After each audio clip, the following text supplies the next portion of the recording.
Good evening. How's it going, folks? Welcome to the Katerji show with me, your host, Katerji. As always, thank you for joining me on this Tuesday evening for a very interesting episode. We're going to be diving into Myanmar, a conflict that isn't really generating as many headlines as some of the other conflicts around the world. A large part of that is because it's really difficult to get into and report on what's going on there.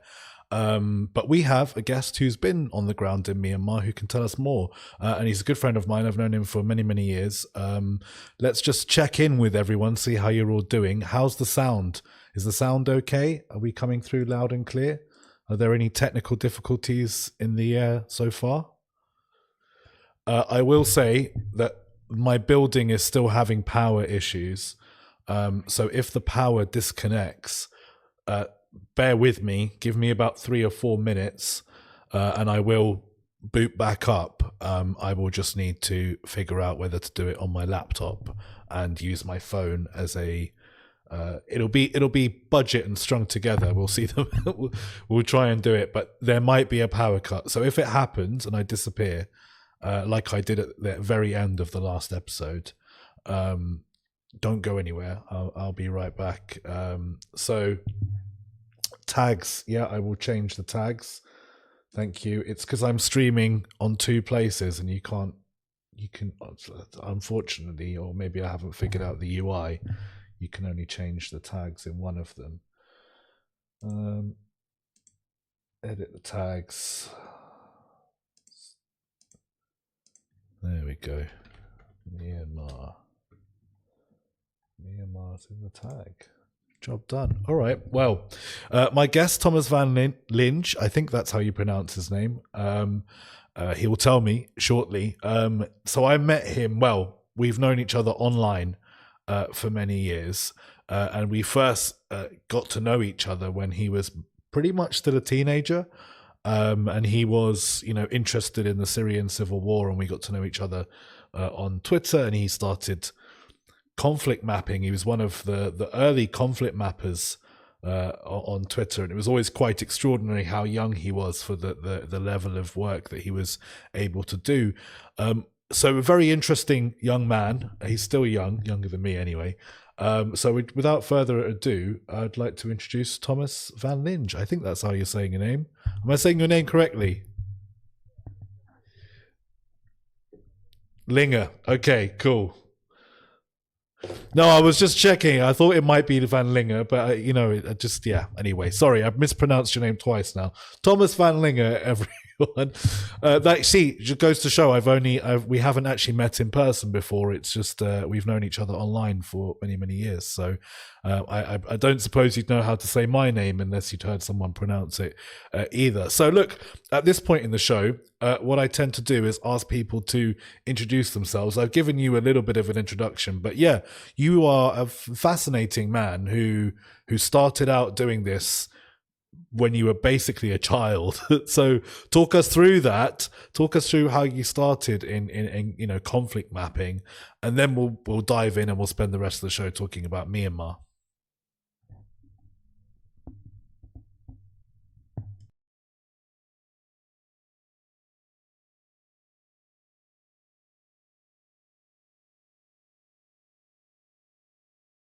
One second. You're currently muted. Let me figure out how we solve that.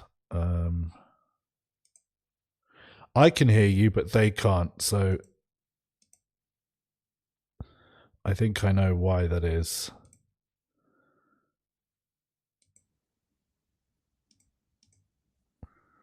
Right. Okay. Say something, Thomas. Yeah. Better? Can you hear him now? We just have to wait for the lag to catch up with the audience.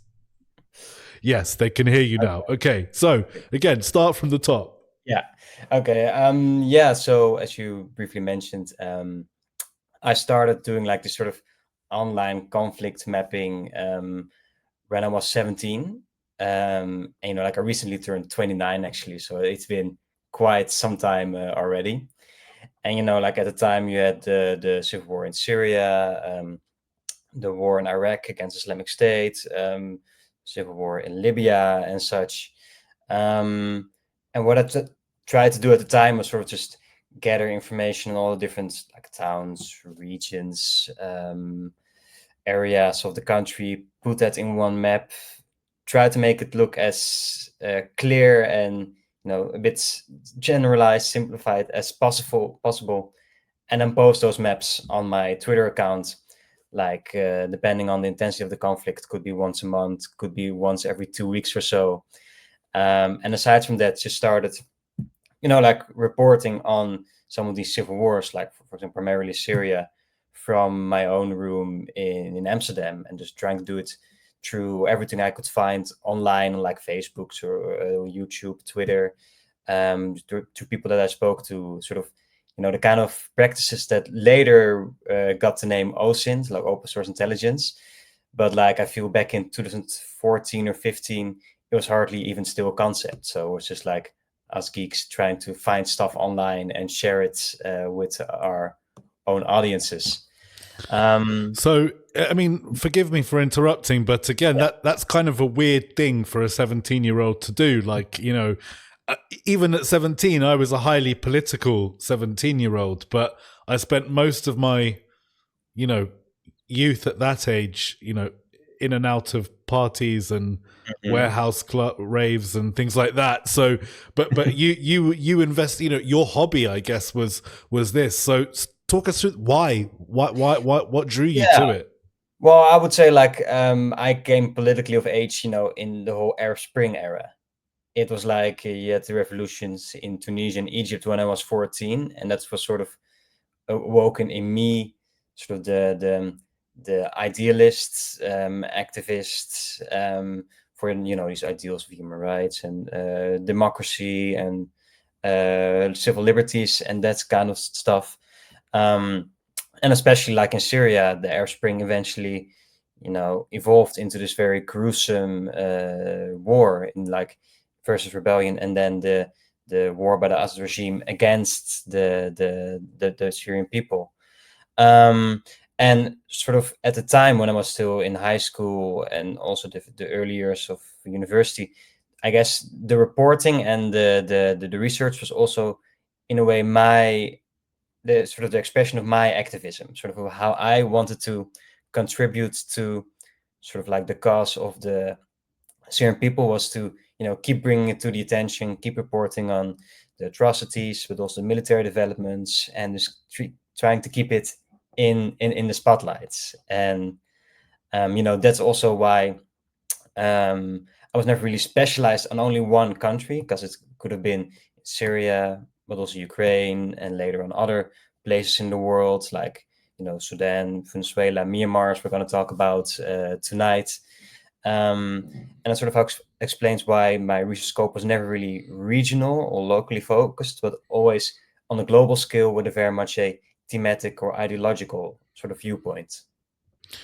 So, to everyone who's just joining in now, welcome to the Oz Katerji show. If you're following along on Twitch live, this is the only way you can talk to me in the chat. So you have to join on Twitch. If you're following on Twitter, welcome. I'm streaming to Twitter now as often as I can. But the only way to talk to me live and to interact with us will be to follow along on Twitch, twitch.tv/Oz Katerji, and you can send us messages and we can answer them afterwards. If you're watching on YouTube, thanks so much for following along.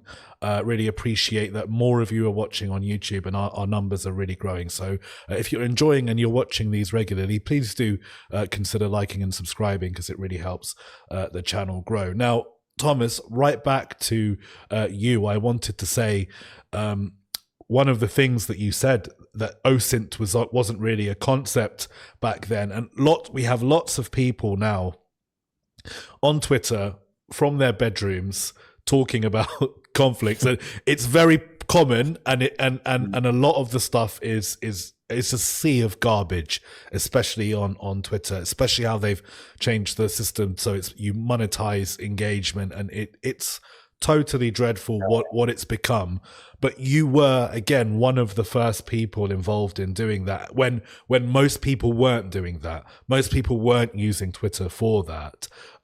So again, you were one of the earlier adopters of the OSINT model. And again, it's an interesting conversation because we have Elliot Higgins coming on tomorrow. And if you're not familiar with his work, he founded Bellingcat. But before Bellingcat, he had a blog called Brown Moses. And like Thomas, he was covering conflicts, while Thomas was more interested in, territorial lines of control, I guess. Elliot was much more interested in types of weaponry and geolocation.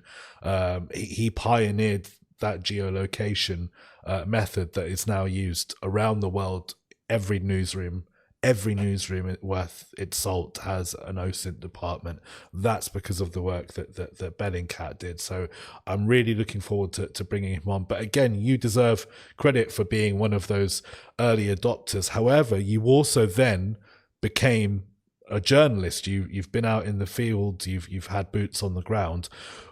Not a lot of people make that transition. Some of the people that are involved in this kind of thing stay, wherever their home country is, or don't actually. So what made you decide that you were going to go a step beyond that and start covering conflict in real time? Well, I think I always wanted to do that, but as a teenager, that's not really an option. So I was just sort of stuck to the place where I lived and trying to follow, Syria as much as I could from behind a screen. Well, I apologize if I had any undue influence on your career.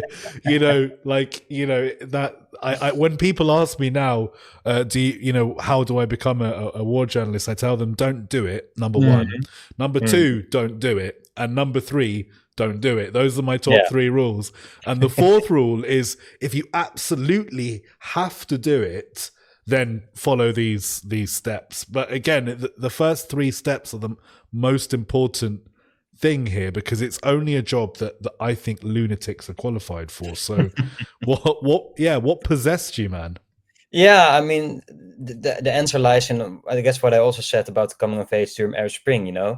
The reward really has to come from within in wanting to do this work. There has to be some sort of belief system, I guess, that drives you, like some sort of meaning you get out of the work, because the pay doesn't really get you anywhere.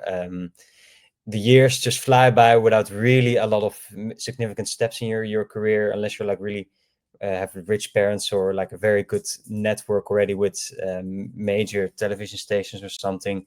So the motivation really has to come from your own place, from unusual source, and being very ideologically driven, and following all these countries, these conflicts, and just feeling a urge to be there or wanting to contribute or help these people in any way. That's basically what keeps me going. But having said that, I always thought to myself, I'm not really married to the profession of journalism either.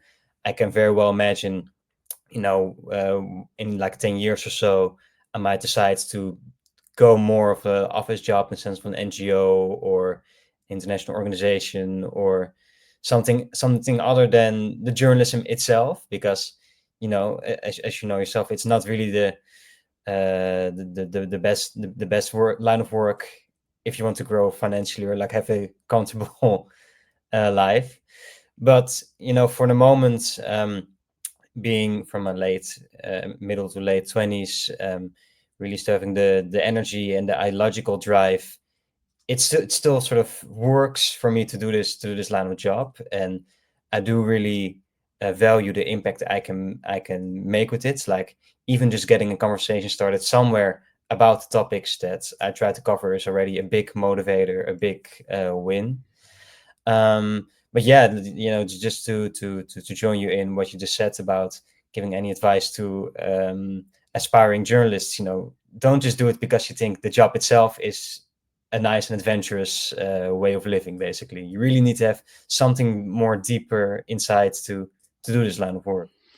Yeah, look, I fully agree with you. It's the things you said about it not paying well, and so many people don't understand this, and some of the criticisms I've had for crowdfunding online, because I have a large social media following, that crowdfunding really helps, and that money goes straight back into, like, invested into my reporting.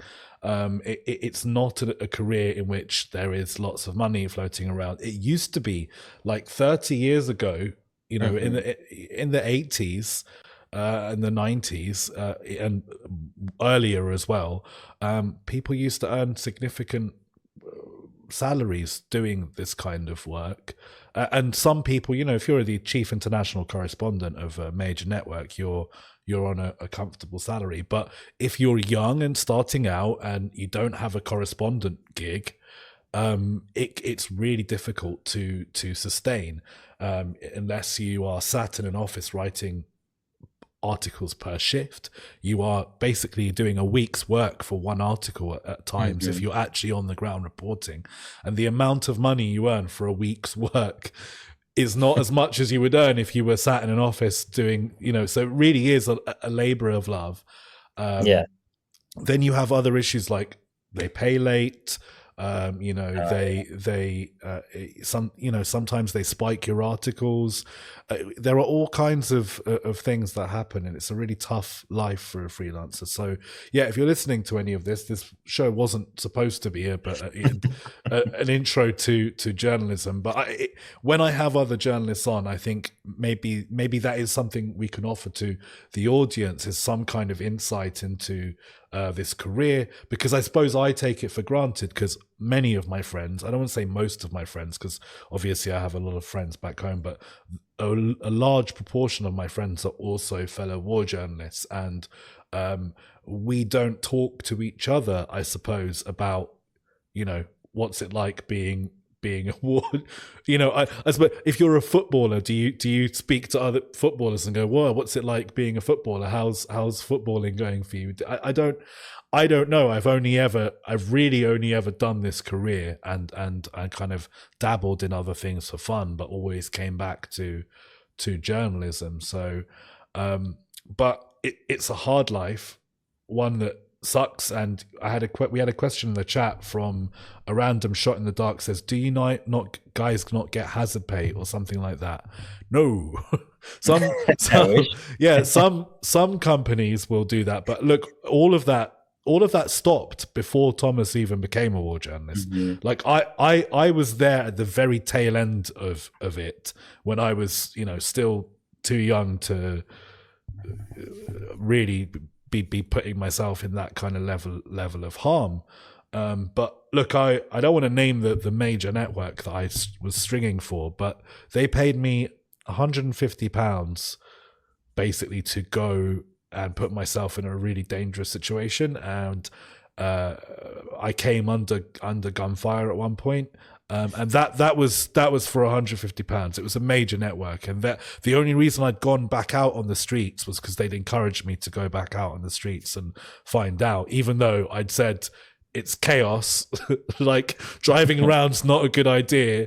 But again, when you're, how old was I? 22, I think, maybe. So when you're that young and you're kind of encouraged to do something for a story, you go out and do that. And it's not like the BBC turned around and was like, wow, he was really fantastic. I mean, I got praised by the editor on the night, but it's not like it led to, it's not like doing that, putting myself through that level of risk then led to an immediate reward in which I was suddenly on the staff and getting that regular work. It was just something serious had happened in Lebanon, and they were interested in freelancers on those specific days, and then they were going to forget about Lebanon again. So anyway, yeah, it also adds it, like, I don't know if that was also maybe the feeling for you, Os, but especially when you're a younger freelancer, there's always a feeling of, if you're not willing to do it for this payment, then there are 1,000 other ones who are, you know. So you always feel like you don't really have a lot of options, really, especially in Lebanon.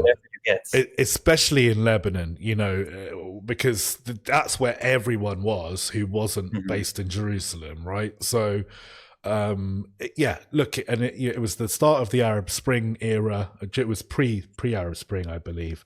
So, you know, it was an interesting time. And then the Syrian civil war happened, and then ISIS started kidnapping and murdering journalists. And that was a horrific experience for so many reasons. One of the lesser ones, but still very sad, is the fact that it impacted the way newsrooms use freelance correspondence, and that work really dried up for most people, because there was then seen a level of risk that, hiring a journalist to string for you for a day or two meant that you needed to be conscious of their security too, which is, it's an impossible situation to put newsrooms in at times, because the money that we're talking to get insured and to get, it's thousands and thousands and thousands and thousands of pounds. So again, the costs involved in war journalism are stark. The dangers involved are terrible. So if you do support people like Thomas, I'll put your details in the YouTube show notes. But when there's a young freelancer who's going to places and stringing, especially places that don't get that much attention, because the reason they're not getting that much attention is that also means that journalists aren't getting paid lots to go in there and cover it. So do find these people, do give them your financial support. I promise you, if someone's doing this for a living, it's not because they're a grifter, because there's no way to make this financial. It's not financially viable. It's something you only do if you love it, and if you work very hard and you are fortunate enough, you can build some kind of career from it. But you'll never be rich. You'll never have a sports car or own your own home in the United Kingdom. So so please do support journalists that are freelance correspondents like Thomas. They're doing really important work. So Myanmar, before we start talking about Myanmar itself, what you talked about the Arab Spring and how you got interested in the Arab Spring.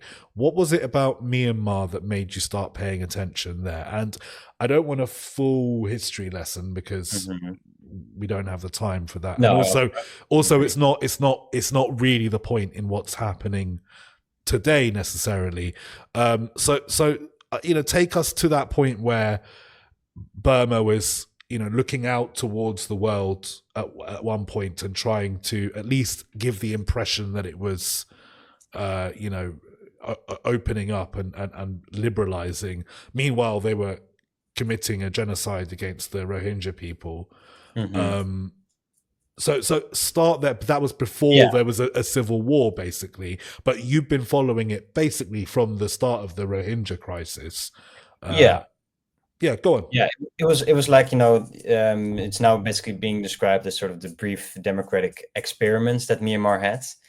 And it was an experiment in the sense of like that it was sort of an opening of the system granted by the ruling regime, the junta.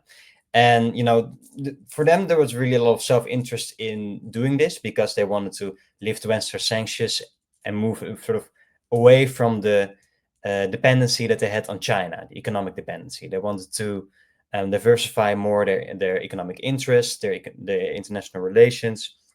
So in order to do that, they had to open up the country, release the democratic opposition, Aung San Suu Kyi, the most prominent of all, and allow for relatively free or fair elections, disregarding the fact that still like around 35% of all the seats in the Senate and Parliament will be maintained by the military and filled through appointees. And so what happens during the democratic experiment was sort of a classic case that you often see with authoritarian regimes that after decades of steady rule try to open up, is that they sort of overestimate their own popularity. The military sort of formed their own political party, which would participate in these elections, and they assumed, well, we're the sort of the fathers of this land. We are the people that have guided this country. The people will love us and support us for it. And then, they suffered a major electoral defeat during the first fully open parliamentary election of 2015, but they sort of had to suck it up and carry on from that. Then in 2017, as you briefly mentioned, the Rohingya genocide took place, which was a genocide committed by the Myanmar military, so the former regime, against the Rohingya population, but with sort of the silent consent and later, the relatively vocal support of the pro-democratic forces like Aung San Suu Kyi as well, which meant that a lot of, especially Western supporters, Western donors, Western countries started to move away from her. But within Myanmar, among the general population, she remained very popular. And then when the second parliamentary elections of 2020 came around, she scored an even larger victory compared to the one 5 years earlier. And, that was sort of, for the military at that point, the straw that broke the camel's back. They were willing to, hand over some power, but not all. And at this point, after dramatically losing their second parliamentary election, they're really fearing that they had given away too much power. And so a couple months later, in February of 2021, they seized sort of on the global chaos of the COVID pandemic, where every country was involved with their own, corona contaminations and such, to launch a coup in Myanmar, to seize Aung San Suu Kyi, to depose the government, and to sort of restore the military dictatorship that had on and off ruled the country ever since the independence in the late 1940s. Yeah, so there was that extraordinary video of that YouTuber who was, or I don't know if she's a YouTuber, but she was, doing exercises in her mask, like that, and there was the unfolding coup happening behind her. But the coup happened, but since then a civil war has broken out, and the government, the junta, should we say, junta, however you want to say that word, doesn't control all of Myanmar. But look, I don't know how do you want to do it. Should we start with your visit to Myanmar, or would you prefer to talk us through the different types of brief rundown of what happened since that coup to now? So the necessary background is there, and then we can really go into a bit more of the So let's start with that. The coup starts. The coup happens, rather, and then the war. Exactly. War starts. It happens. They arrest the government, and I guess the military expected maybe some protests to take place, but maybe not that much. So another case of them overestimating their own strength. But that democratic opening or experiment had lasted a good 10 to 12 years. So an entire generation of young Burmese had come of age at that time. The millennials, the young Gen Zs as well. And these people did not accept a return to the totalitarian days of their parents and grandparents. So they started to rise up in massive numbers in the major cities. But, as you could expect, the military very brutally suppressed these protests. There were daily shootings, mass arrests, horrible human rights abuses. And the military just hoped to violently crush the peaceful pro-democracy uprising.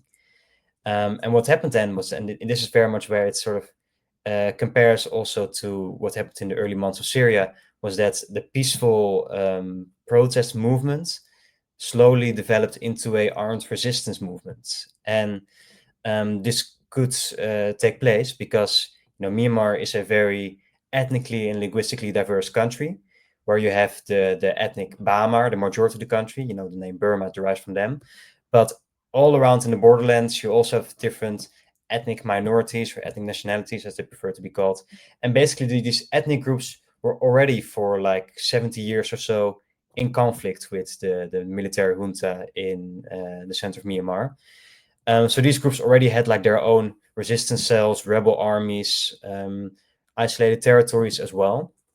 And when the junta started to repress the protest movement, a lot of these young activists kids, students, they sort of started to flee into the jungle, into the mountains, head towards these rebel areas, where they basically joined up with the ethnic groups, the ethnic minorities, received training from them, received weapons from them, and through basically that patronage network, were able to set up their own resistance movement, and started to liberate rural areas from the junta. That was in 2021 to begin with. Fast forward now 4 years later, we have a situation in the country where around 55-60% of the entire territory is now in the control of different rebel groups, resistance cells, ethnic armed organizations. And the junta is really only concentrated around very strategic points, what they would consider the useful part of their country. So the major cities, the airports, other ports, highways, military bases. And over the months, slowly but surely, the resistance has kept increasing its territory, also its reach, in the sense of that it's now able to penetrate much further and further into junta territory to launch guerrilla attacks or bomb attacks. And it's now one of the highest intensity conflicts in the world. More than 10,000 casualties the past year alone. And basically, a full-blown civil war in every aspect of it. And it's basically a moment where it's the entire country against the junta. So you have 15 to 20 different ethnic rebel groups and, Burmese resistance groups. But they're all sort of more or less work together in order to fight the junta and sort of topple this military regime. So I was wondering if you could break down some of those groups for us, and we can look at your map in a moment. But the question I have is, obviously Syria was, my involvement in this kind of stuff, and I never did much in the way of map painting like you did, but your maps were always fantastic. My involvement came from having a Middle Eastern background and then starting as a journalist in the Middle East on the ground. So I learned that way, but so that's why I understood what was going on in Syria. And for many people, what was happening in Syria was very, very complicated and confusing. And for the layman, I suppose, explaining the difference between ISIS and Jabhat al-Nusra and why they were at war with each other, and who the FSA were and how they comprised of different, Islamist and non-Islamist groups, and doesn't that mean they're all Islamists? And these kinds of frustrating conversations you had with people who, not necessarily meant maliciously, but didn't understand the situation on the ground. And for an outsider, it does look complicated, particularly when all of these sides, the SDF are at war with ISIS, and ISIS are at war with Nusra, and the FSA are at war with both Nusra at one point and ISIS,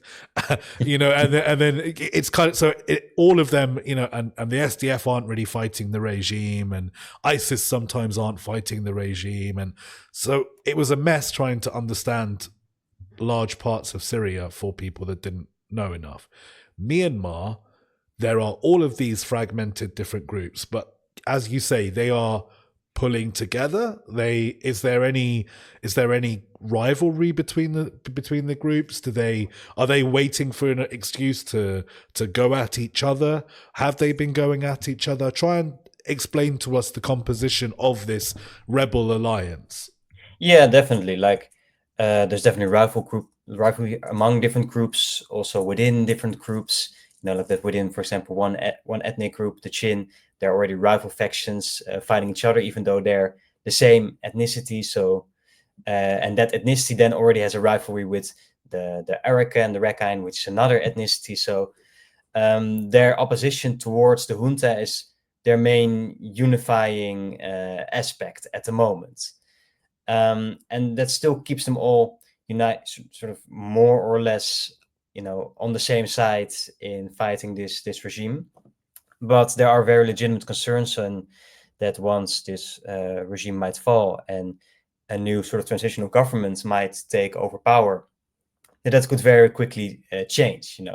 We just saw it in Syria, where in the last days of Assad, both the Bedouin, the Sunnis, and the Druze were all very much opposed to the regime and waving the same flags, fighting for the same cause. But now they're really very much antagonistic towards each other.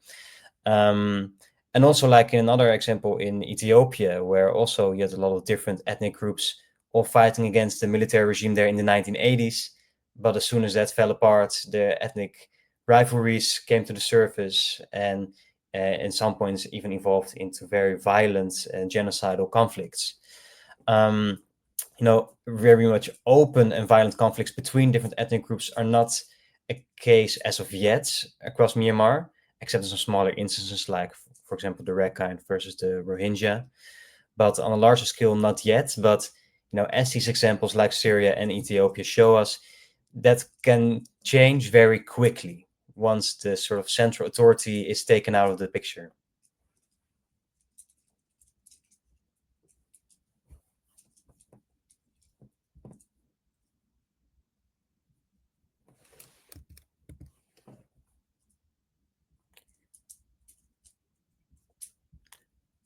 I'm sorry, Os, I can't hear you for the last part. I don't know if... Sorry. Yeah, that's my bad. So on the screen, I've put your map up, and it is they can see it on stream. The large part of the map is green, and that's the junta controlling it, right? So talk us through who owns this coastal area, the AA. And that line of control between them and I suppose is that the PDF there, or is that the PDF are the ones in like the blood red, basically. Okay, right, yes. Yeah, so that front is sort of the western side of Myanmar. The sliver on the coast, which is Rakhine State, that was the state where the Rohingya genocide took place. And that genocide was committed by first and foremost the Burmese military, but also together with local Rakhine vigilantes. That's why I wanted to start there. So what is the composition of the group that are controlling that area, and what involvement are any remaining Rohingya people? How are they living under these conditions now? Well, you have like the Rakhine. That's basically the Arakan army is their army, so it's very much a ethnically dominated force. And the Rohingya are sort of at their mercy, at least the Rohingya under their control. And there in that sense, the picture very much differs per like locality, how those intercommunal relations between the Rakhine and the Rohingya are. You had like one place close to the border, Butidong, which is also one of the places that was hit very hard during the Rohingya genocide, where also after the Arakan army took over, they killed a lot of Rohingya.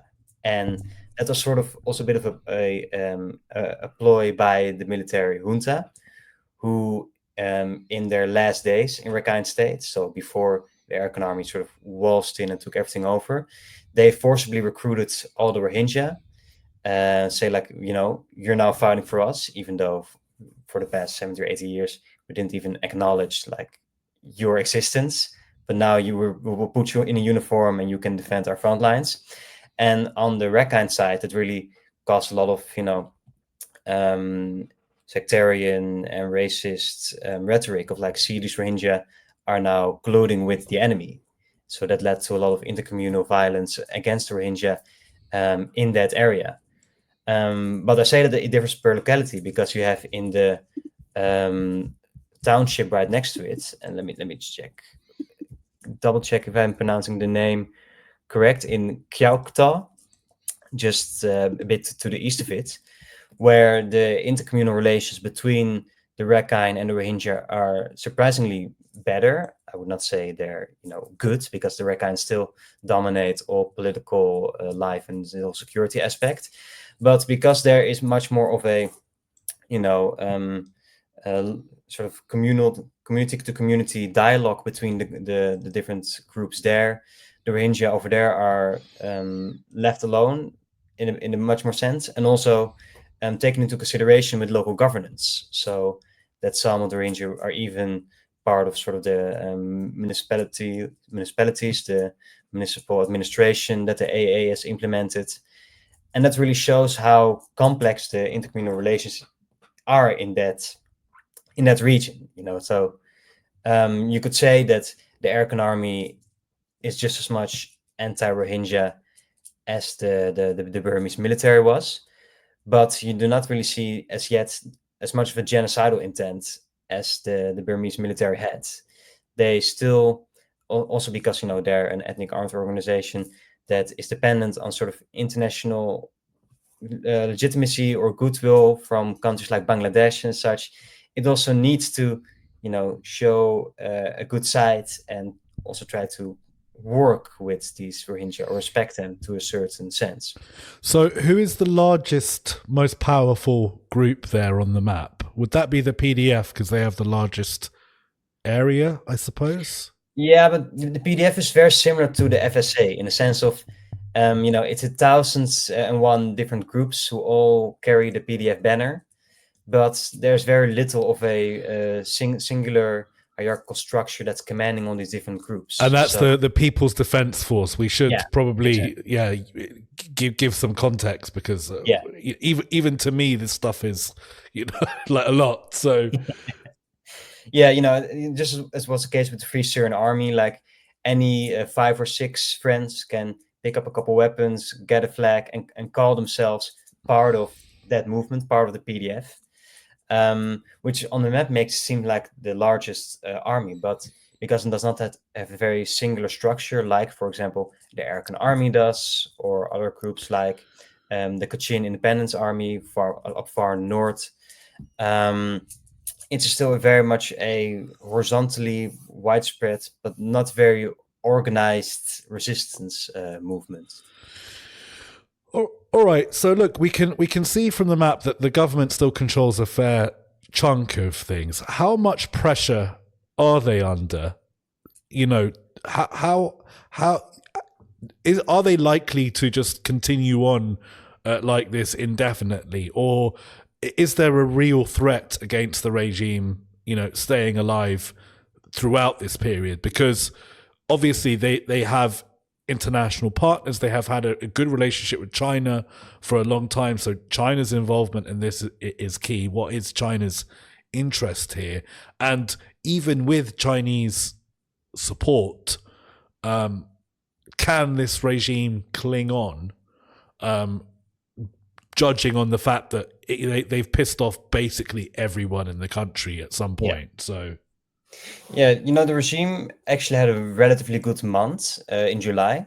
It's now the peak of the rain season, which makes a lot of resistance operations very challenging because all the muddy, the jungle roads are completely inaccessible. So the regime has been able to launch a couple of counteroffensives in limited areas, and this means that the regime has had a good month, but it's only their best one so far, and they're still in a relatively desperate situation. Last year, the regime had to sort of implement a new conscription law because they were so desperate for men that they really just had to pick up boys and guys from the street and put them into a uniform and send them to the front. Because, as the map shows, they're basically facing like 10 or 15 different fronts, that they all have to hold off. A very telling moment also really showed the regime's weakness was when there was an earthquake in north-central Myanmar back in March, because it was in the city of Mandalay, which is like the second or third largest city in the country and sort of their historic capital.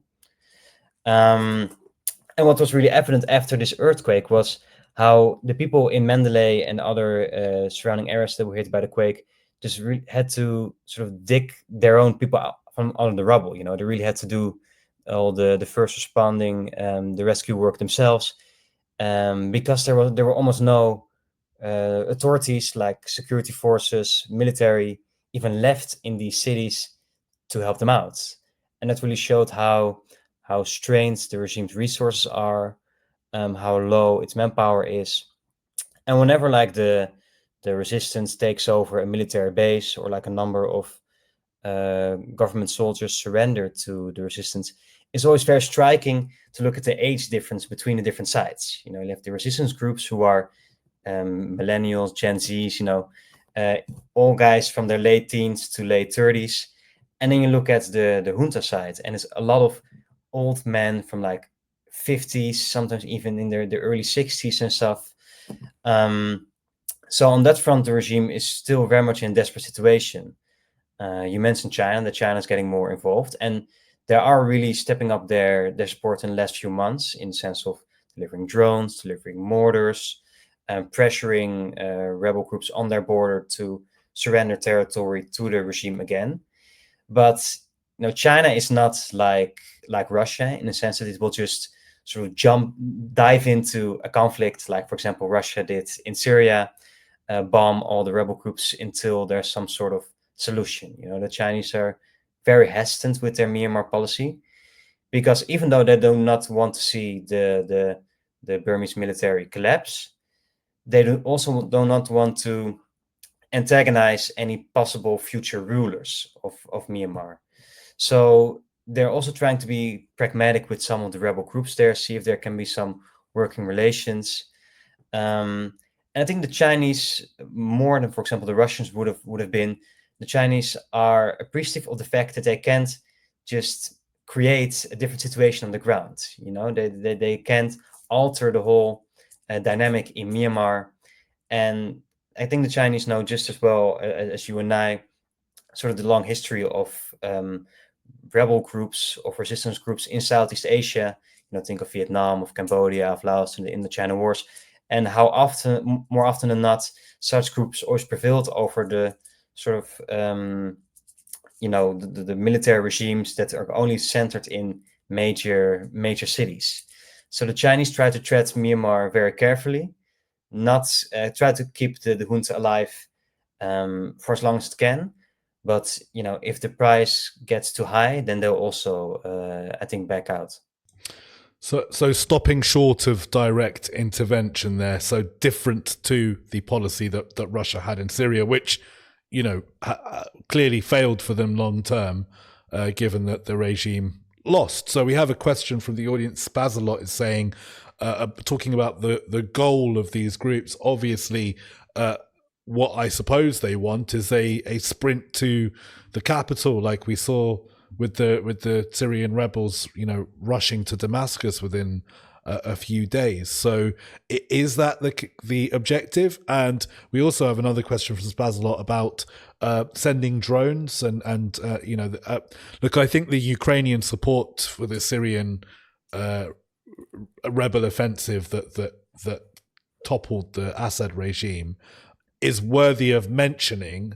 I don't think it had a substantial effect on the situation. I think some of the capabilities that we're talking about here, drones in particular, were being used by Syrian rebel groups before the Ukrainian army. So, I don't want to give the Ukrainians all the credit for what happened in Syria, even though it's clear that there was some Ukrainian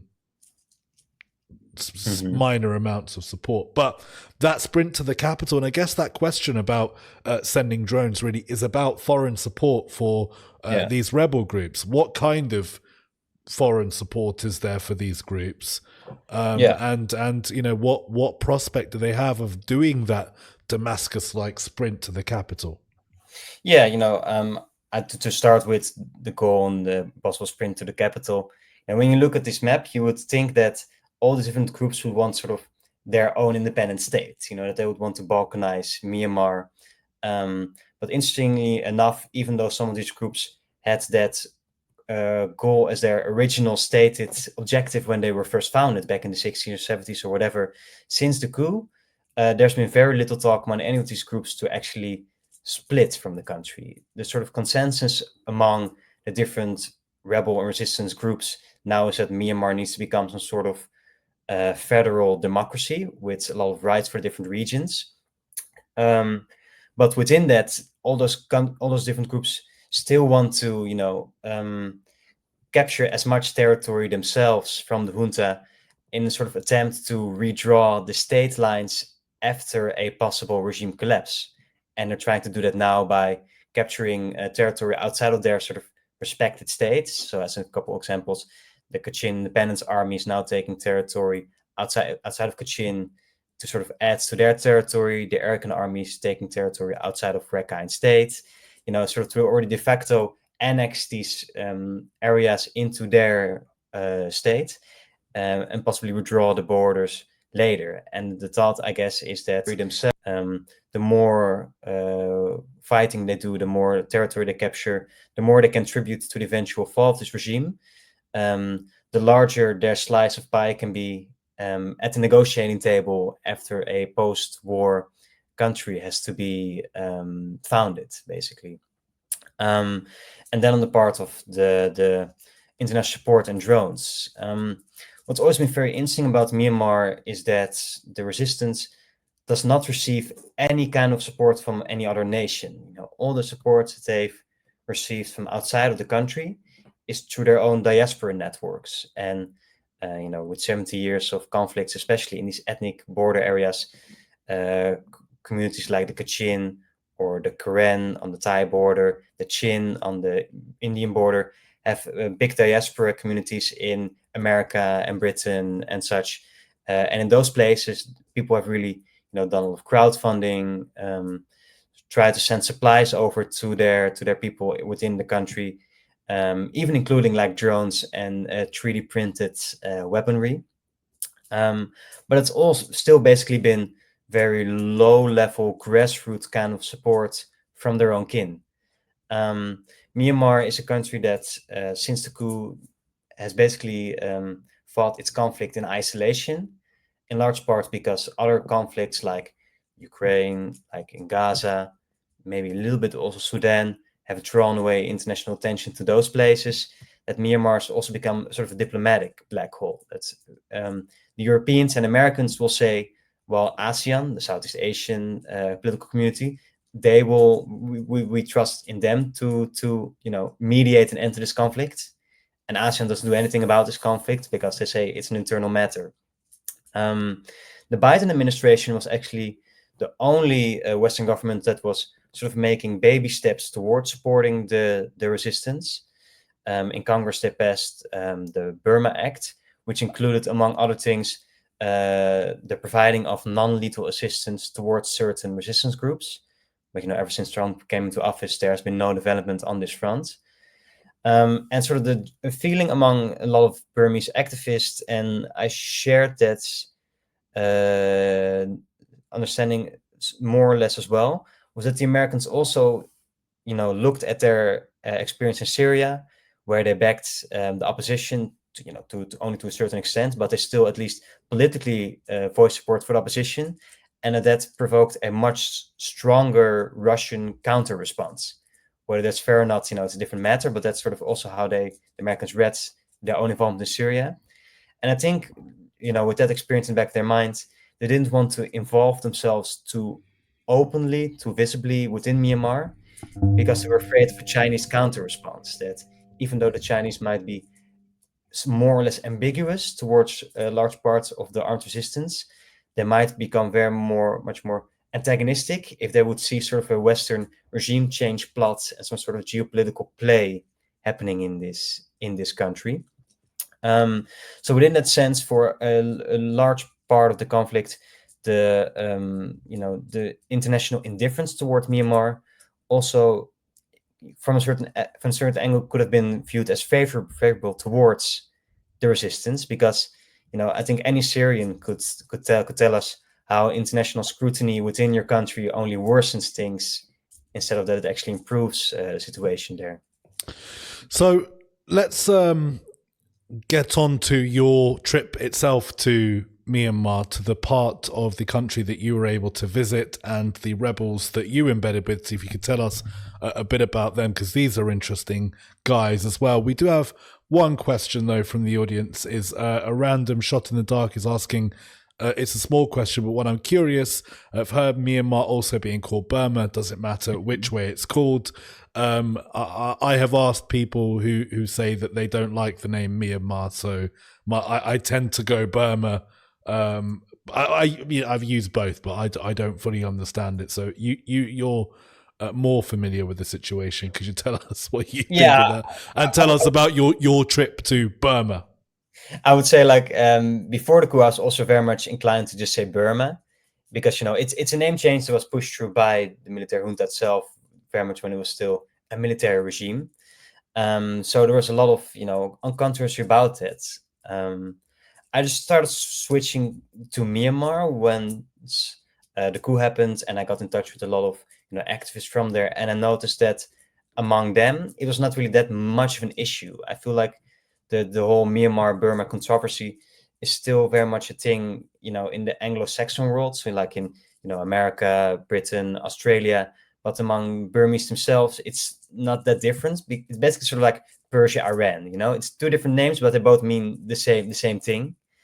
Funny enough, what is still very much controversial among the Burmese, or like among the people, is sort of some of the internal name changes that happened. So like how some of the regions within Myanmar were also renamed at that time. So like Rakhine State with the Rohingya and the Rakhine. As you know, this Arakan army, they still use the old name Arakan, so they still very much hold to that old name to their region. The states of Kayin and Kaya, as they're now dubbed on the map on the Thai border, the people who live there prefer to call this place Karen and Karenni, because that's also the name of their ethnic nationality, as they call it. So very much sort of the internal name changes are still very much still controversial with the people that live there. And yeah, I think that's also a nice bridge to go to the trip that I took there. So the state that I went to was Kaya State, if you want to look it up on Google Maps, but the people themselves call it Karenni State. It's the smallest state within Myanmar. It's only thing like half the size of the Netherlands or so. Being Dutch, I'd like to refer to my own country as sort of a point of reference.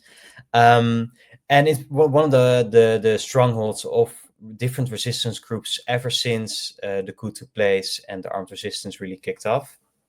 And what's interesting about Karenni is that sort of resistance regions in Myanmar are either governed to two ways. Either there's like one very hierarchically structured ethnic armed organization or rebel army that controls the entire state, like with Rakhine and the Arakan army, or it's very much a grassroots kind of situation where all the groups are structures horizontally, they cooperate together but do not have an overlapping military hierarchy. And Karenni was one of those regions where it had a lot of different resistance groups who all work together, all from the same Karenni ethnicity, but all in a sense independent, and all sharing the territory, the power, the spoils.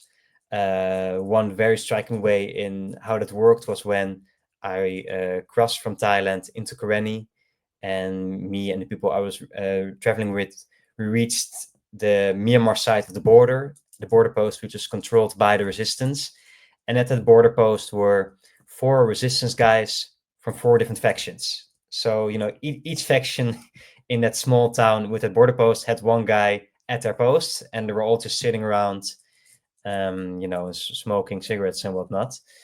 And it also meant that, the local governance in these regions is very much just done by people themselves. So they can just sort of create their own councils and, clean the streets or rebuild homes and whatever. And that's really an overlapping central authority. But yet, then go to the trip that I had. So we went into Karenni State, which is now around, I think, 90% or so controlled by different resistance groups. And we actually had to delay our trip into the country with like 1 or 2 days, because the exact border post where we want to cross had been bombed by the regime only a few days prior. And once we went in, we linked up with this group called the Baulake People's Defense Force. And Baulake is one of the sort of towns within Karenni State, and the People's Defense Force is like the local resistance group from that town. But what's interesting is that Baulake itself is still very much controlled by the regime. The regime has 3 major military bases, like infantry battalions around the town. So all the resistance fighters from that group were basically in exile in another bordering township, bordering region. And from there, they were just,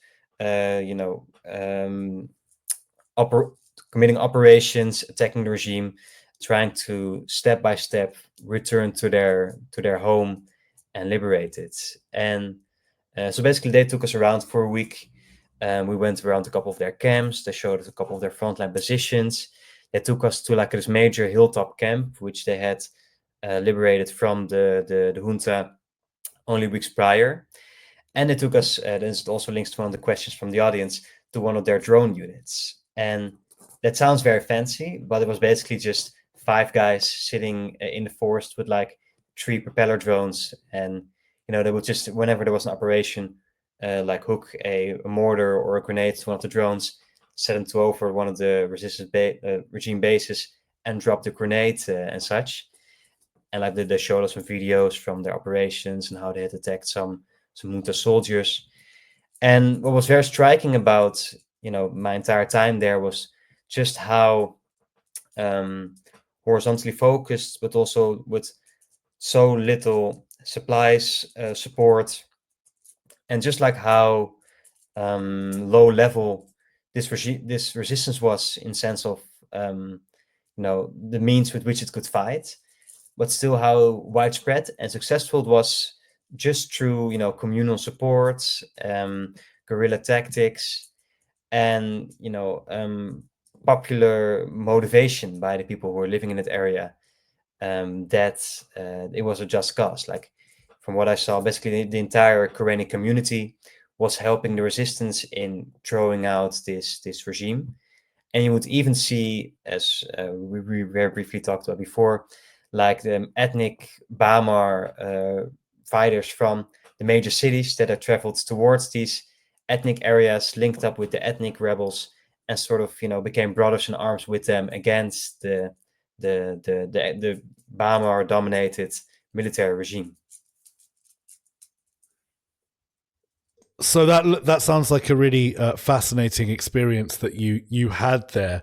Tell us a bit about the sort of this group in particular, and also like one of the things that I've heard about, some of the reporting that I've read on the issue is that as you said, there are lots of like young Gen Z, millennial. They have their own ideas about democracy, and they're experimenting with these democratic models, and it's sort of there's a level of anarchy to parts of Myanmar that are now, like the early days of the Syrian civil war, when different FSA factions had different parts of the country and they were experimenting in civil governance. So this is happening right now in Myanmar. Before you ask that'll be my last question for you tonight. So if you're following along, audience, tonight, thank you so much. If you've got any more questions for Thomas, put them in the chat over there on Twitch. If you're following along on Twitter, if you want to send a question, sign up on Twitch and do it. We'll talk for a bit longer, but you can ask your questions there. So yeah, that's my question to you. Talk to us about the governance model really in the area that you saw. Yeah, even though there's sort of a consensus among the different groups that the state that they want to strive for is sort of an ethnic federal democracy, you find almost basically every political flavor among these different groups. You have Karen evangelicals, which supports from the evangelicals in the United States. You have Chinese-styled PLA groups, which are like very communist in their rhetoric and symbolism and such. You have Rohingya jihadists. You have now really these ethno-nationalist kind of groups, and then you have the multi-party democracy striving Gen Z and millennial kind of resistance groups. So it's very diverse based on ideology. And that also means that in regions where there's not one singular army dominating, that the groups themselves do not really involve themselves with local governance, but just leave that to the townsfolk, to like the villages and the rural areas, and just let the people, govern themselves. And local councils within resistance territory, they can request funding or like financial support from the NUG. We didn't talk about this organization yet, but the NUG stands for National Unity Government, and that's basically sort of the government in exile that was founded by some of the old members of the old democratic government, like political allies of Aung San Suu Kyi and of the pro-democracy movements, as it was during the democratic experiment, and just other kind of opposition figures. And this is a government, but basically in name and diplomatic ways only, in the sense of like it has finances, it has diplomatic relations with some countries, but it does not really rule anywhere. It does not prescribe the law. It does not, make laws, and local councils have to sort of enforce them. The councils just rule their own territory, and the NUG can only sort of serve as a overlaying network to, sort of coordinate all the resistance efforts and keep the part of the country which is out of regime control somewhat governable. And that's one aspect, at least. On the other aspect, you do have regions like Rakhine, which is controlled by the Arakan army. You also have some of the ethnic regions on the Chinese border, like with the MNDAA, like an ethnically Chinese region, which are very tightly controlled by the political wing of these armies, and which are basically de facto one-party states. In Rakhine, the Arakan army has a political wing called the ULA, and the ULA, they basically govern the region, and everything has to go through them. So any rival political parties among the Rakhine are very much suppressed in these regions, and that will very much become a challenge in a potential post-junta scenario. If the NUG actually succeeds in taking over the helms of power in the capital and sort of becoming the new caretaker government of the country, how will it go about these one-party regions, basically, where all political life is very tightly controlled by this one armed group? That will be a major challenge, but I think the NUG does not have a very clear strategy for at the moment, because it cannot yet jeopardize any sort of relationship or understanding that it has with these groups while the war against the junta is still very much ongoing. It's really fascinating how much all of this has in common with Syria, I guess. Yeah. But again, Ukraine, lots of these conflicts around the world have similarities. So look, thank you so much for joining us, Thomas. I'd like to say you're still map painting, you're still putting out work. Where can people follow you, and where can people find out more about your work? Well, I'm primarily just based on Twitter.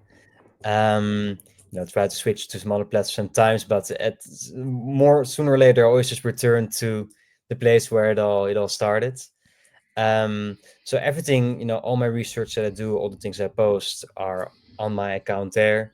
It's just Thomas van Linge, my full name, and it will be very easy to find for people. And yeah, like over there, I post all the maps I still make about Myanmar, about Sudan. Soon I hope to have a new map out about the whole situation in the Sahel region of Africa. And, there's other sort of conflict research and reporting that I try to do on all these places around the world.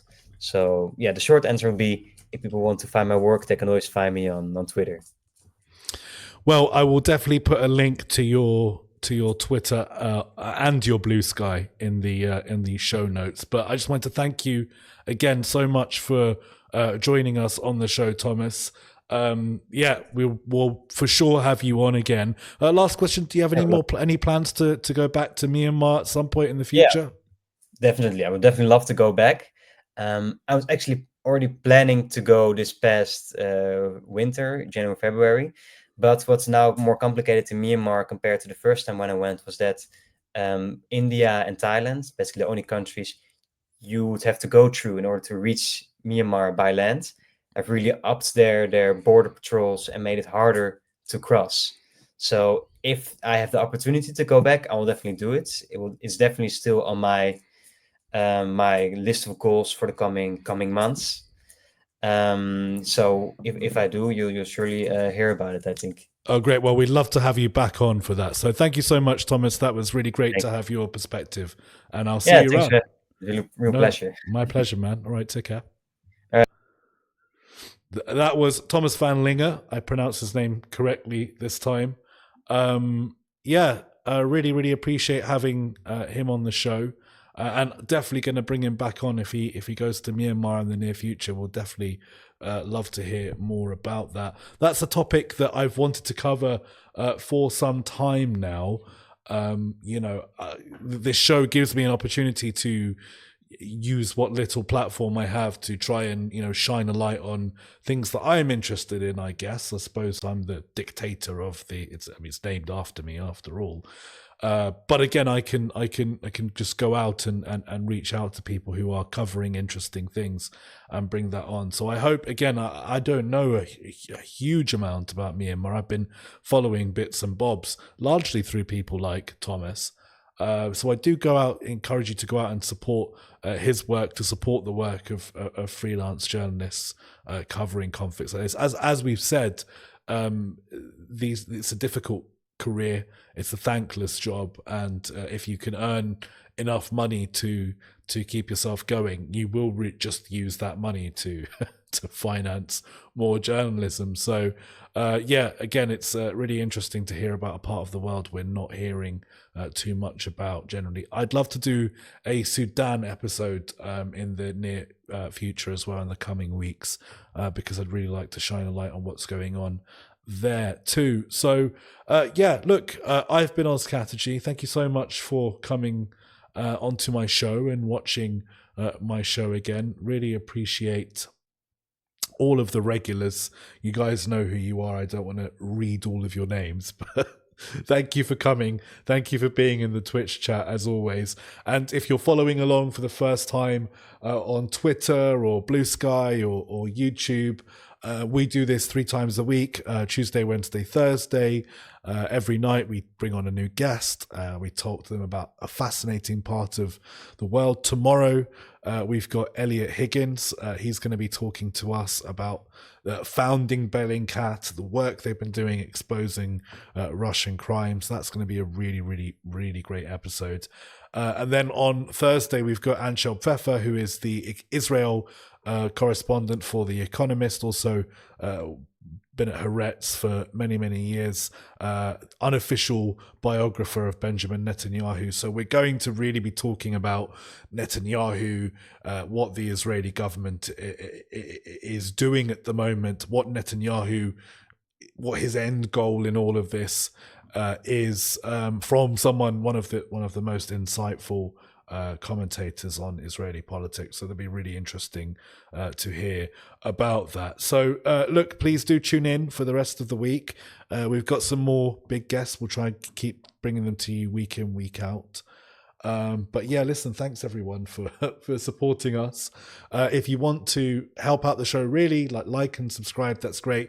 If you want to go a step beyond helping out and sending like £5 or whatever, a couple of coffees on the link below, that really, really helps. Because again, what I'd love to do is get a producer in to help do that. And the other things I'd like to do is I'd like to fix the leaky roof and make sure that the power situation in the building is sorted out. So if I can do that, I can improve the show. But thank you so much for all of the support that you guys have been putting in so far, really helping. If you see the show you like, maybe share it with some friends who might be interested. Every little bit of social media engagement really, really helps us out. So I am begging for your social media engagement, like a YouTuber, which I used to think was so cringe, and now here I am doing it because it's the only way to grow. You have to remind people over and over again to like and subscribe, because most people don't. Like, again, hundreds and hundreds of people watch these videos and then don't click the button. So yeah, look, please do. We're very small. We're a small channel, and hopefully we can become a big channel one day, and we can, make a real go of bringing you some really interesting stories that we probably wouldn't have been able to do without that. So thank you, everyone. Really, really appreciate it. Love you lots. I've been Oz Katerji. This has been the Oz Katerji Show. I'm going to throw up the love heart to say thank you all. Thanks you. This makes the week pass more easily. Well, yeah, I hope that it does that. Again, it's my working week too. So I hope that I can make those midweek nights slightly more interesting for you all on your way home, or for your evening dinner. But listen, love you lots. I'll catch you tomorrow night for Elliot Higgins. I've been Oz Katerji. Good night. Bye-bye. See you later.